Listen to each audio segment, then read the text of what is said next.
lifting standard mean you've got to have a bit of stuff that you go through. And I reference this is why you've got to have a hard time on the bike, is because that'll make you appreciate when you get to the end of the road, right? You know, and so if you go long on a bike and you suffer for a period of time, that's where the joy kicks in. So I think to that point is watching and having that experience of how bad things can be. That motivated me. I think losing mum was a huge motivating drive. There was a constant reminder in my mind as to why you're going to make the most of the opportunity. And sometimes you can't quite understand it, but it's a bit like, you know, I was talking at the table about early mornings for rowers. And I hate early mornings. You know, but the idea of connecting with your friends and the idea of knowing what's going to come at the other end of that work and that training, that's what I really enjoyed doing. So, and there's an obsessiveness that you get to, which is you enjoy suffering. You enjoy sort of the moments where it's not quite working and things aren't going quite well. You insist that you can make that side. You went to the Atlantic Olympics when you were young, like 21. Yeah. You won a gold medal with the awesome horse. Can you describe, actually not that long ago, but that feeling for a young 25 now, feels like ages ago. for a young guy winning an Olympic gold medal? Can you describe that feeling you recall how? But you talk about age, so 20 years of age, I think I turned 21. The interesting part for me was I aspired to being part of this thing. So I was just a kid in the country that put up my hand higher than anyone else. And what I love about that is rowing was a sort of sport, and I think cycling largely, and there's a few sports that like it, if you just do the work. Right? If you do the work, you put your head down, you just work through it, you pay your dues, you can actually come out the other side and get really good results. The transition that happened for me was quite quick. The reason why it happened quickly was because not only was I willing to do the work and put my head down, but I was around the right people. So the awesome, three of them had come from mercantile rowing club. I came out of school and went, well, where was I going to go and row? Well, I want to go to mercantile rowing club. I had no real connection there. Melbourne University was the other one.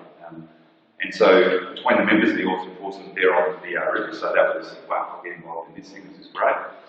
The coach of the awesome foursome was the club coach there, squad coach Noel Donaldson. So very, very quickly as a sort of 17, 18-year-old kid coming out of school, you've gone to the club, you've met these athletes, you've had a chance to just do all the training everyone's doing, so you're part of the squad. Now you're not as good as them, but because you're measuring yourself against them every single day, you gradually find that you're getting a bit closer, you're keeping up with them on the go. We do bike rides, we do runs, we do all sorts of stuff, and so you just constantly keep battling yourself to keep up and sort of try to strive to get ahead. So while the 96 games is a real surprise because to outside people they went, how did this young kid make it into the first place? And how does a young person in the awesome force succeed the second time around? On the inside, I was like, I've done so much bloody work to get here. So there was a piece of me which was, I wasn't going to waste the opportunity. There was a massive amount of pressure. You know? So if you think about a crew who's already had success, you've now been added to that crew. James Tompkins made a really fascinating comment one day, which was, if we succeed, we're a great team, and if we fail, it's the young kid's fault. You know? But this is the interesting dynamic that you're a player, and we know what sports like and activity and is. These things get said, and they're off the cuff sort of comments. But for me, every one of these things sort of embedded in some way, and either spurred me on, or gave me a sense of maybe not being so confident. So the 96 games was special because a few things happened. You sit on the start line, I'll give you this understanding. So you sit on the start line, and it's a 2,000 metre rowing race. It's going to take us roughly 6 minutes. Atlanta, Georgia, so it's hot and humid. So 36 degrees, but the humidity is through the roof. So you're sitting on the start line, we've got ice jackets on. We've got ice blocks around our necks. We've been drinking icy cold drinks to try to get a core temperature. Now this was in 96, so it was when there was a crude understanding of getting the core temperature cool. By the time we got to 2004 or 2008, we understood the science of all this, and the ice jackets actually weren't doing anything apart from mentally making us feel better. So it's interesting.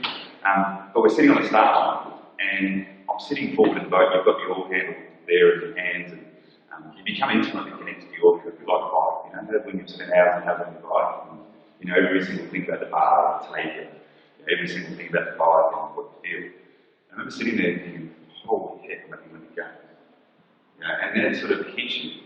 Like it's a full force. Like it's just when you get confronted by this thing of that mountain there, or that thing I'm going to do there, or whatever it is, and you finally realise you've now got to do it.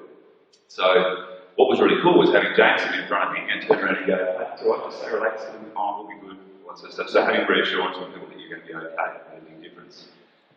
Nick Green I had a real affinity with, and we rode the same side of the boat, so you sort of real allies there. And then Mike was this really competitive, driven sort of athlete, and I had a sort of similar temperament to him. But Nick and James were quite laconic and laid back and all that sort of stuff, so they gave a real sense of calm. So in this crew, what was amazing was I'm sitting there thinking, I'm shitting myself, that's the first part. I've been told what the race plan is, I'm actually going to be the one verbalising the race plan. You've got all these things that you're doing as part of your routine. And as much as they're a routine to do things right, they're also a routine to distract you and just give you something to focus on. So all of a sudden I've just gone, tighten top mate up, make sure the seat's fixed, make sure the shoes are fine, make sure the rig is fine. James turns in and makes a comment, you sit there holding your oar.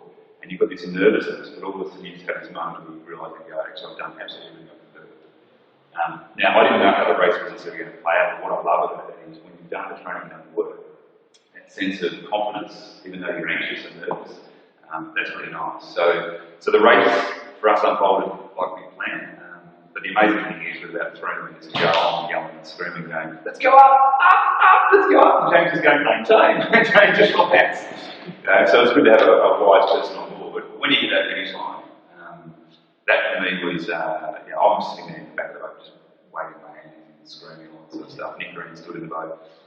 But then I heard this thing, which was my dad calling out. And you've all got nicknames, I'm sure, because we've given you over the years. Spare play. So you've got, I think it was 15,000 people in the grandstand, it was a floating grandstand, and about 5,000 people on the outside, and I could hear this one piercing nickname being called out, which was embarrassing in the games. But that was a really special moment just to have that sort of closed loop.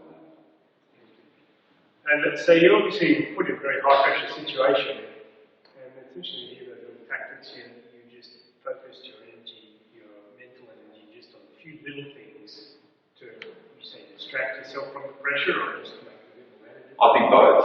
Yeah, I think routines, I'm not a suspicious person, but I'm a big believer in routines. And so if you can have a routine like a recipe that you use to get yourself mentally ready, you use to get yourself right in the zone. And I say zone, so when people talk about the zone being the holy grail, it's not hard. It's simply focusing on the things that are so here and now. Right? So you do a simple exercise where you go, if you're sitting in the boat, hand in the water. You put your hand in the water and you feel it. Right? So there's a temperature to it, viscosity to it. You wriggle your toes in your shoes, you feel it. You smell it, right? And this is usually happening sitting in the boat, when we're out in different environments. Like, you smell it, and you can smell the difference between the water, and there's smells coming from your shoes, and there's smells of the body and sweat. Like, there's this sort of stuff. You go to those things, and then all of a sudden you're right there. You can't be anywhere else. The other part for me is the real texture of things. So feel the firmness of the oar. Touch the carbon fibre. So for me, the routine for about touching things, feeling things, and really reminding yourself about the here and now. And I share this with you because, as an athlete, when I get stressed at any given time, what I find is I get stressed because I'm thinking about the finish line, I'm thinking about the enormity of that, or I'm getting worried about what I've done the days before. Is that good enough? Was that right? Is that going to help with that? And so, once you sort of start to learn that sort of skill of going, I recognise that now, come back to this moment, come back to what I'm feeling, come back to what I'm noticing here. If I jump forward, come back to here again now.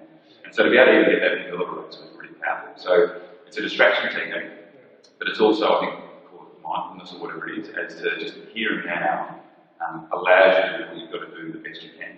And that's just sort of one stroke at a time, one pedal stroke at a time. You're going to climb an awesome mountain tomorrow, so I'll put it in perspective for you. It's the greatest climb I've ever had in my life. But you'll be halfway up there. And if you're thinking about the top or worrying about where you're coming from the bottom, you won't be riding anywhere near as well as you possibly can. But if you just sit there and say every single pedal stroke is just all that matters right now, every single breath you take is all that matters right now, you get to that sort of state, and all of a sudden you're still fatigued, you're still tired, but there's a pleasure in that fatigue and tiredness, and yes, you can keep going. But as soon as you start stressing about just it's getting steep, or I get around the corner, my legs are hurting, this sort of stuff, that's all stuff that's not going to help you. So the rowing experience was very much like that. Well, thanks, mate. That reinforces some of the training sessions that are right for this guy. There you go. So you obviously achieved great success as a lander. The young guy who rose to the challenge, rose to the pressure. The next Olympics is in your home country, and I was reading up on this, and obviously it's like your name's now a bit bigger, and I imagine you're very excited about it. Now you're starting to deal with injury a lot, yeah? So you can explain to me what happened before the Sydney Olympics and how coming back from that. So that was my first major injury. It was a ruptured disc perforation. I didn't know at the time because at the time back surgeries were really crude. So they took me to a surgeon. The surgeon said, "No, we don't want to operate on you. This gets worse." So then it became the rehab process. And the best thing about a rehab process is you'll learn heaps about yourself. You'll learn to be really persistent, you slow yourself down, you become calm, you focus on all these other things to get yourself right. I finally got back into both racing domestically, but always felt uncomfortable, and eventually got to over to Europe and we're racing at Vienna, a World Cup. James and I won that, and everyone's going, "Well, you're back," and it's all good and fine. And then I started getting confident again, and then the typical thing, ego-wise, I sort of started switching off, not doing my rehab, not doing all the stuff I've been doing, all the rehab at that stage. We went to Lucerne 2 weeks later, and I was starting to get achy, and all of a sudden I was going, it's all happening, it'll be fine. And so a bit like ignoring the stuff that happened in the gym. And then the night before, we were doing a training session, I pulled up really sore afterwards, went to the doctor said, "Take this medication," had a horrible night's sleep. Got out in the water the next morning, and this was pre-race road, so I'm sitting out in the water, and James goes to me, "Let's do a little bit of work just to warm ourselves up." We've rode for about 15 minutes, and all of a sudden I go to the first 10-stroke effort, and just can't even hold onto the handle coming through, so just real busy at the beginning. And I'm holding my breath, and I'm just looking at the 10 strokes, it's easy off. He goes, "You're right." I said, "Yeah, not really." And so something goes, "What's wrong?" I said, "What's back?" And he goes, "A little loosen up." "Yeah, no, it's a little loosen up." So obviously we have another 10-stroke piece, same thing, I went through at 10 strokes, and then finally just goes, "Mate, I can't do this." And I could feel the emotion and the tears welling up. The reason why it was hard was because it took me 7 months of all that work, 7 months to finally wake up and go, "I was doing this to myself." And so the message was difficult, because then I stood at the Sydney Olympic Games watching the race come down that I trained for 4 years with James. James and Matthew Long did an awesome job in reserve of the team. They ended up rowing from 4th place to bronze. I ran along the bank with another guy called Jack Kirk, who had an Australian flag, from 500 metres out. Now, I hadn't done anything once I was out of the boat, once I was deselected. So I'll run along.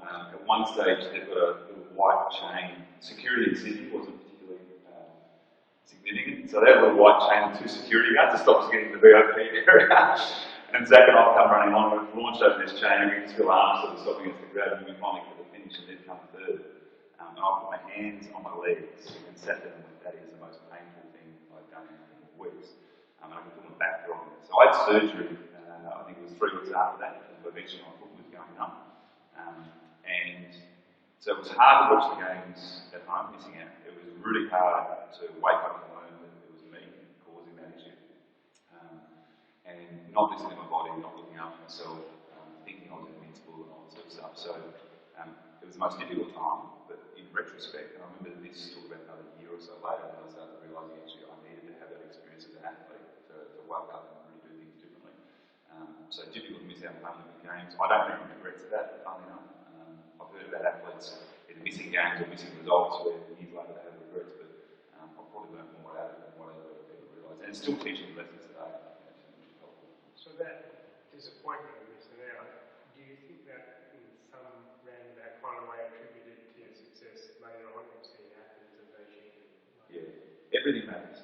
Everything counts. Everything contributes to who you are and where you get to. So, for me as an athlete getting to the first games, I didn't fully appreciate it. Great